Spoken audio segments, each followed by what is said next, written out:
Viti 2025 është viti zgjedhjeve lokale dhe me kalimin e muajve edhe më nxehtë po bëhet tema se cilët do të jenë kandidatët që partitë do t'i përzgjedhin në komuna që pretendojnë edhe t'i fitojnë. Komuna e Haraçinës dhe ajo e Likovës janë në mesin e dy komunave më të komentuara. Të Vëshenja kërkoi përgjigje nga krerët aktual të komunave në fjalë nëse do të ngarojnë edhe për një mandat. Kreu i Haraçinës Ridvan Ibrahimi tha se për një gjë të tillë është diskutuar brenda strukturave, por siç tha, ende nuk është vendosur sepse është herët dhe asgjë nuk ka definitive.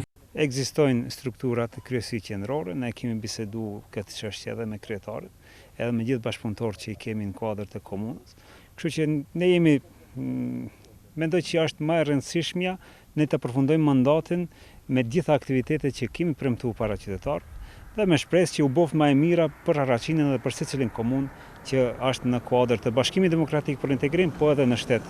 Padyshim që është e rëndësishme. Herët për të vendosur është edhe për kreun e Likovës, Erkan Arifi, i cili të Vëshenjës i tha se për një gjë të tillë ende nuk është biseduar as brenda strukturave, po as në degën e BDI-s, partitë të cilës Arifi i takon. Që mundohemi me përgjegjësinë më të madhe të shërbejmë banorëve tanë, dhe ne si strukturë, si parti Bashkimi Demokratik për Integrim, duke pas parasysh se ka kryesin qendrore, kemi degën, ende nuk kemi diskutuar tema të këtij lloji dhe mendoj se cili do që të jetë kandidat nga Bashkimi Demokratik për Integrim do e kryej punën me përgjegjësinë më të madhe. Kujtojmë, Ridvan Ibrahimi në krye të Haraçinës erdhi pasi arriti të fitojë në zgjedhjet e kaluara lokale përballë kandidatëve të LSDM-s dhe Aleancës për Shqiptarët, kurse Erkan Arifi, në rast kandidimi, do të kërkojë mandatin e tretë në krye të Likovës pasi vetëm 2 mandate po udhëheq me komunën.